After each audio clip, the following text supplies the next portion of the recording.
हरे कृष्णा। राधे राधे। वैशाख मास मातम अध्याय 26। वैशाख मास में सूर्य देव निकलने से पहले स्नान करने से हमारे सभी पापों के नाश हो जाता है। वैशाख मास का स्नान निर्धन को बलवान बनाता है, असमर्थ को समर्थवान और रोगी को आरोग्यता प्रदान करता है। वैशाख मास में सुनने से महापुण्य मिलता है।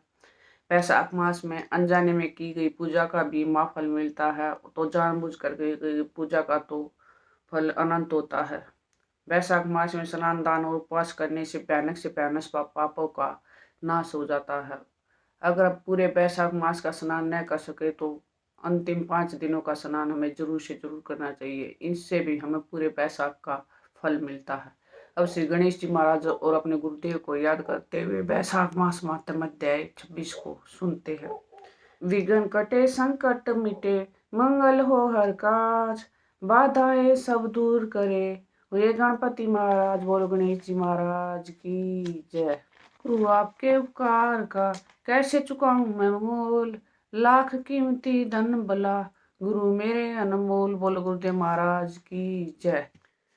कल हमने वैशाख मास मातम अध्याय 25 में वैशाख मास की 3 पुण्य तिथियों के का वृत्तांत सुना था। आज हम इस अध्याय में ऋषि वाल्मीकि के पूर्व जन्म के वृत्तांत को सुनेंगे। बहुत ही प्यारा प्रसंग है, ध्यान से सुनना। शुरू करते हैं।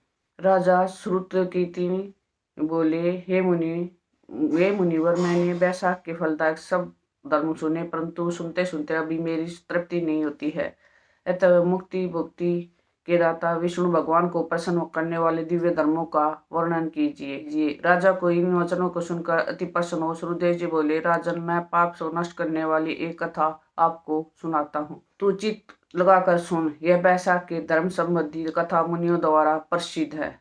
पंपा के तट पर कोई शंख नाम के प्रसिद्ध परम यशस्वी ब्राह्मण रहते थे, जो बृहस्पति के सिंह राशि में स्थित होने पर कल्याणमयी गोदावरी नदी में स्नान करने के लिए गए। मार्ग में परम पवित्र भीमरथी को पार करने के लिए बाद दुर्गम जल शून्य एवं भयंकर निर्जन वन आया, जहाँ न कोई मनुष्य था न कोई जल ही था। वैशाख का महीना था और दोपहर का समय था।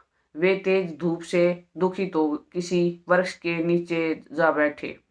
उसी समय कोई दुराचारी व्याघ्र हाथ में धनुष धारण किए वहां आया। उसने सूर्य के समान चमकते हुए कुंडल पहने हुए ब्राह्मण को देखकर बांध दिया और उसके कुंडल, जूता, छत्र, रुद्राक्ष की माला, कमंडल सब छीन लिए और फिर छोड़ कर दिया। तब वह ब्राह्मण उस दुष्ट से छूटकर नंगे पांव धूप में जलती हुई रेती में चलने लगे। पांव जलने से वे बहुत व्याकुल हो गए और बैठकर हाय हाय करने लगे, जिसको सुनकर वह शीघ्र ही उनके पास आया और मुनि को दुखी व्याकुल देखकर उसके हृदय में दया उत्पन्न हो गई और सोचने लगा कि उसके नए जूते तो मैंने छीन लिए हैं, अतः मैं उसे अपने ब्राह्मण को अपनी पुरानी जूती दे देता हूँ। उन जूतों को लेकर ब्राह्मण अत्यंत दुखी हो व्याध को आशीर्वाद देने लगे कि तू सुखी हो, तूने वैशाख में यह दान किया, इसलिए तेरे पुण्य उदय हो आए हैं, जिसके प्रभाव से विष्णु भगवान ही भी प्रसन्न हो जाते हैं। ऐसे वाक्य सुनकर व्याघ अत्यंत विस्मित हो ब्राह्मण से बोला, हे महाराज, मैंने आपकी वस्तु लेकर पुरानी दी है, भला इसमें मेरा क्या पुण्य है? हे ब्राह्मण, वैशाख धर्म क्या है और हरि कौन है, यह आप मुझे कहिए।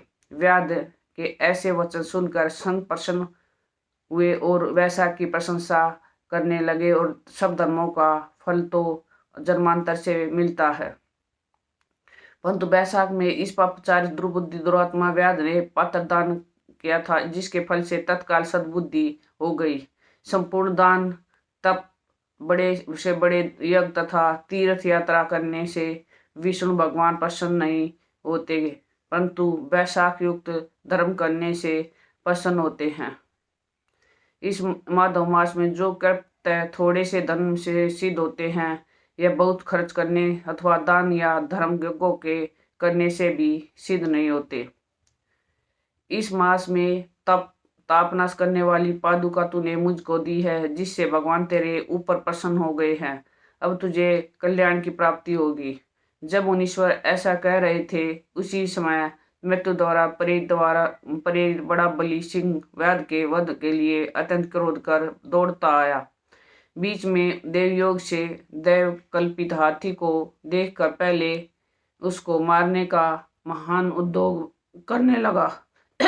उस वन में दोनों सिंह और हाथियों का ऐसा संग्राम हुआ कि दोनों थक कर गिर गए और दोनों एक दूसरे को देखते ही देखते रो पड़े। और इधर जो कथा मुनीश्वर ने व्याध को सुनाई देवयोग से, उन दोनों ने भी वही कथा सुनकर ली, जिसके सुनने से उनके शरीर निर्मल हो गए और सब पापों से छूट तत्काल पशु योनि त्याग कर स्वर्ग को जाने को तैयार हुए। वे दोनों सिर झुकाकर हाथ जोड़े खड़े हो रहे हैं। फिर धर्म उपदेशक मुनिवर मार्ग में व्याध के निर्मित उन्हें देखकर विस्मित हो पूछने लगे, तुम कौन हो? तुम्हारा जन्म दुष्ट योनि में क्यों हुआ? अकारण ही वन में एक दूसरे को मारने को क्यों उद्यत हुए? तुम्हारी मृत्यु कैसे हुई? हे निष्पापो, सब कथा विस्तार पूर्वक मुझसे कहो। मुनि के ऐसे कहने पर वे कहने लगे, पतंग मुनि के दंतिल और कोलाहल 2 पुत्र हुए। श्राप दोष से उनके ये नाम हुए। इस दिन हमसे हमारे पिता मतंग ऋषि संपूर्ण धर्मों के जानने वाले कहने लगे, हे मधुसूदन, भगवान के प्रिय मास में वैशाख युक्त धर्मों को करो, जिससे संसार बंधन की निवृत्ति हो। परंतु दुर्बुद्धि से हमारी समझ में कुछ नहीं आया और पिता के वाक्य सुनकर मुझ दंतिल को अत्यंत क्रोध आया और कोलाहल मंदोत हो गया। तब धर्म की लालसा वाले हमारे पिता ने क्रोधित हो श्राप दिया कि ये दंतिला अपने क्रोध के कारण तू सिंह होगा और मंदोत कोलाहल हाथी होगा। तब वह बहुत दुखी होकर श्राप निवृत्ति के लिए प्रार्थना करने लगे। तब पिता ने श्राप मोक्ष का उपाय बताया कि तुम दोनों पशु योनि में पाकर थोड़े ही दिनों में पीछे एक दूसरे को मारने को उद्यत हो जाओगे। उसी समय व्याध और शंख ऋषि के वैशाख धर्मोपदेशक संवाद को देवयोग से तुम्हारे कानों में जाएगा। तब तत्क्षण तुम्हारी मुक्ति हो जाएगी और श्राप से छूट पूर्व रूप धारण कर मेरे पास निवास करोगे। पिता के इस श्राप से हमको पशु योनि मिली और अब जो कुछ हुआ है सो आपने देखा। देवयोग से हम दोनों ने यहाँ चले आए और आपका दिव्य संवाद सुना। उसी के प्रभाव से तत्काल मुक्ति हो गई। कथा कहकर दोनों ने मुनीश्वर को नमस्कार कर आज्ञा मांग अपने पिता के पास चले गए। सो सब कथा दयानिधि मुनि ने व्याध को सुनाई। देखो वैशाख का कैसा महात्म्य है। जब मुनि ने इस प्रकार कथा, तब व्याध अपने शस्त्र फेंक कृपा ऋषि के से कहने लगा, मुनि, मैं अत्यंत दुर्बुद्धि एवं पापी हूँ। मेरे ऊपर आपने बड़ी कृपा की है, क्योंकि साधु महात्मा स्वभाव से ही दयालु होते हैं। कहाँ मैं नीच कुल में उत्पन्न हुआ व्याध और कहाँ मेरी ऐसी पवित्र बुद्धि। मैं इसे केवल आपका ही उत्तम अनुग्रह मानता हूँ। साधु बाबा, मैं आपका शिष्य हूँ, कृपया पात्र हूँ। साधु पुरुषों का समागम होने पर मनुष्य फिर कभी दुख को नहीं प्राप्त करता। अतः आप मुझे अपने पाप नाशक वचनों द्वारा ऐसे उपदेश दीजिए जिससे संसार बंधन से छूटने की इच्छा रखने वाला मनुष्य अनायास ही भवसागर के पार हो जाते हैं। साधु पुरुषों का चित्त सबके प्रति समान होता है। वे सब प्राणियों के प्रति दयालु होते हैं। उनकी दृष्टि में न कोई नीच है और न ऊंच, न अपना है न पराया। मनुष्य अपने संतप्त होकर जब जब गुरुजनों से उपाय पूछता है, तब तब वे उसे संसार बंधन से छुड़ाने वाले ज्ञान का उपदेश करते हैं। जैसे गंगा जी मनुष्यों के पाप का नाश करने वाली है, उसी प्रकार मूढ़ जनों का उद्धार करना साधु पुरुषों का स्वभाव ही माना गया है।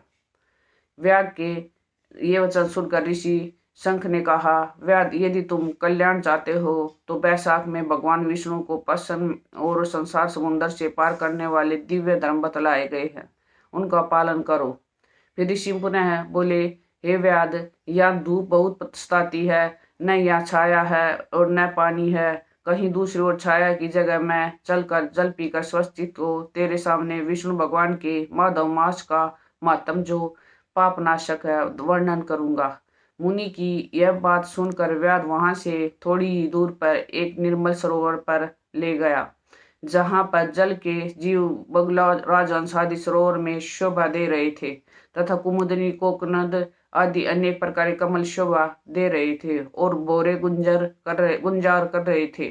पक्षी कलरव कर रहे थे। वे किनारे पर बांस के वृक्ष पर तथा बड़ कदम इमली तथा सुगंध वृक्ष आदि चारों ओर से सुशोभित हो रहे थे। वन के हाथी हिरण सूकर सिंह सूर गाय खच्चर आदि विचर रहे थे। बंदर लंगूर आदि छलांग मार रहे थे। प्रचंड पवन के वेग से वृक्ष झुक रहे थे।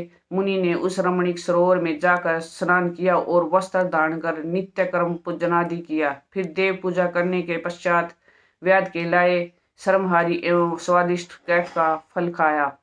मुनि संक जब खा पीकर सुख पूर्वक विराजमान हुए, उस समय व्याध ने हाथ जोड़कर कहा, मुनि किस कर्म के से मेरा तुम व्याध कुल में जन्म हुआ और किस से मैं ऐसी सद्बुद्धि का महात्मा की संगति प्राप्त हुई।